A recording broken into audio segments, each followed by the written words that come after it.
Coming up, the top-ranked Gamecock basketball team rolled over the weekend, but at a cost. And some Gamecocks and Tigers are heading to the next round of the NFL playoffs. Stay tuned to find out who. And finally, football fans creating viral content over social media.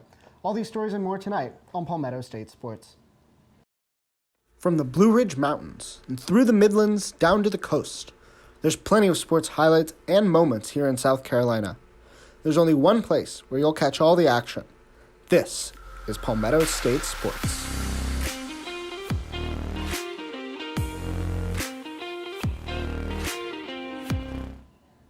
Welcome into Palmetto State Sports. I'm Will Kronsberg. And I'm Brianna Walton. Thanks for joining us tonight. Jumping into the headlines, the Gamecock women's basketball team defeated Arkansas this past weekend, 61-52. And no surprise here, Aaliyah Boston was great as usual with a game high of 19 points and 13 rebounds. Destiny Henderson added another 19 points for the game, while over on the other side of the court, Arkansas's Michaela Daniels led the Razorbacks with 17 points. And unfortunately for South Carolina, star guard Zaya Cook left the game right before halftime with a leg injury and did not return to the game. And with a week off, here's what Coach Dawn Staley said her team needs to do to prepare for the bulk of the SEC season.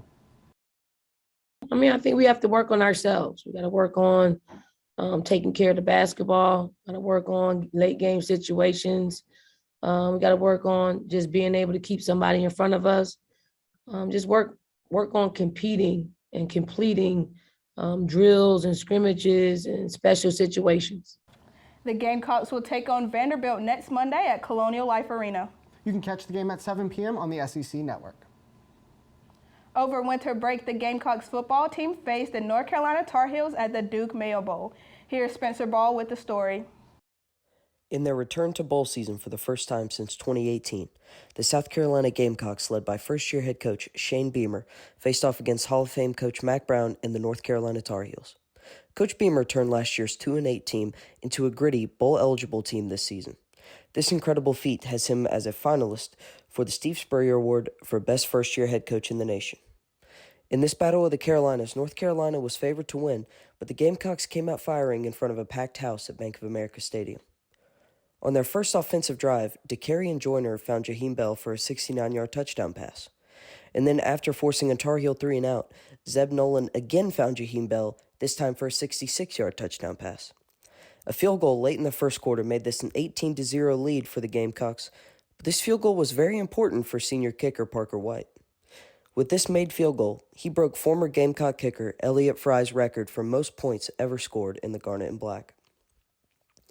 Although the Gamecocks looked unstoppable in the first quarter, the Tar Heels would fight back in the second with some big plays from running back British Brooks and wide receiver Josh Downs.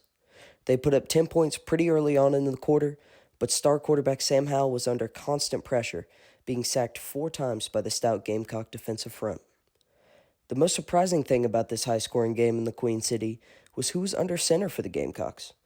DeCarrion Joyner came to Columbia as a quarterback, but was quickly converted to a wide receiver. However, on the biggest stage in recent history for the Gamecocks, Joyner shined. He went 9 for 9 through the air with 160 yards and a touchdown pass, and was lethal with his legs, accounting for 64 yards on the ground.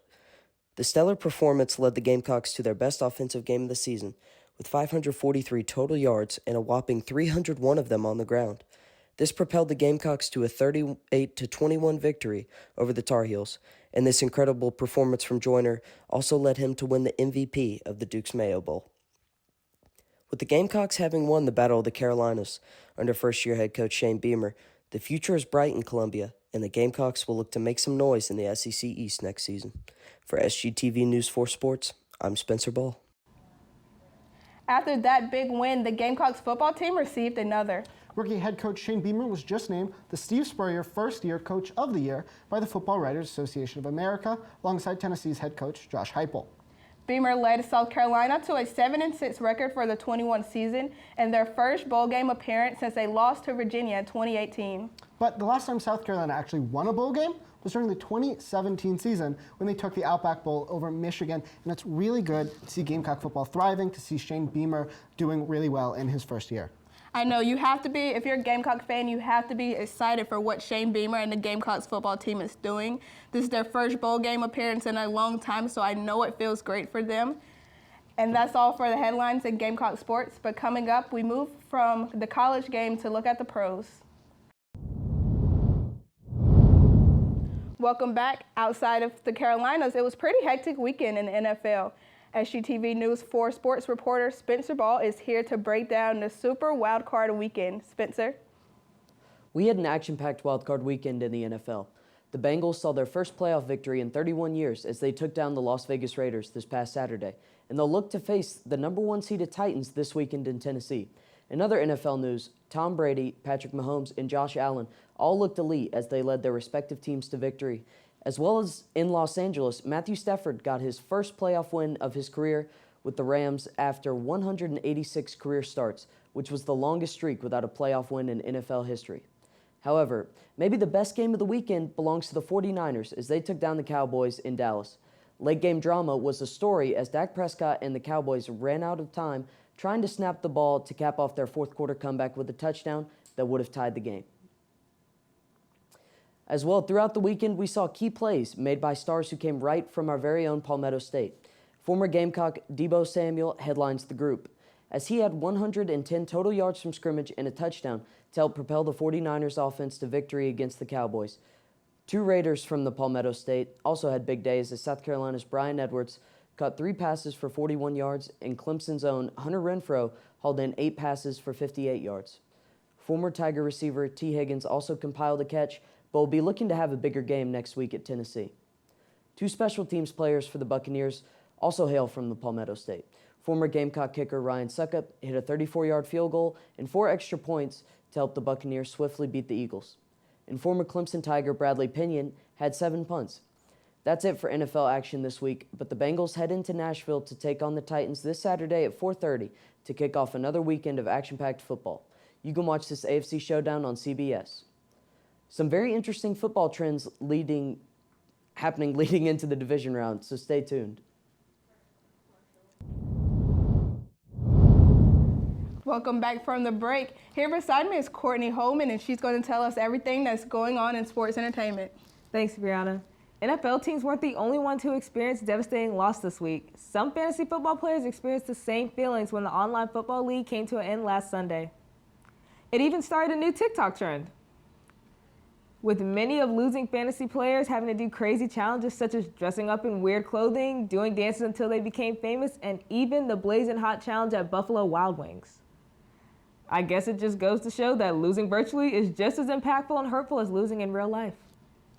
That is very interesting. The one that came up on my feed was the Blazing Hot Challenge. I just find that so crazy that people have to eat those blazing hot. I mean, I don't like spicy things myself, but I just find it so crazy. I would never be able to do that, especially for a fantasy game. No, it's just not that deep for me.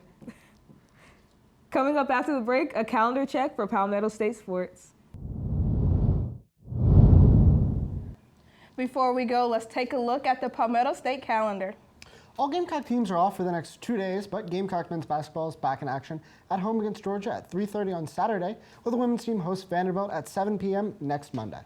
Elsewhere in the state, both Clemson basketball teams are in action tonight, with the women hosting Florida State at Little John Coliseum and the men traveling to Syracuse. The women will stay in action with a trip to Wake Forest on Thursday and a visit to Florida State on Sunday, while the men wrap up the week with the Pitt Panthers coming to Little John on Saturday.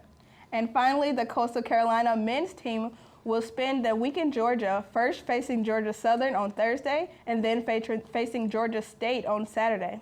Meanwhile, the Chanticleer women welcome 2 teams from the Bayou State hosting ULM on Thursday night and the Louisiana Ragin' Cajuns on Saturday. That's all we have for tonight's edition of Palmetto State Sports. Be sure to follow us on Twitter at SGTV Sports to keep up with all of our content. Be sure to also visit us online at sgtvonline.com. For SGTV News 4 Sports, I'm Will Kronsberg. And I'm Brianna Walton. From all of us here at SGTV, have a great night, Carolina. Forever to thee.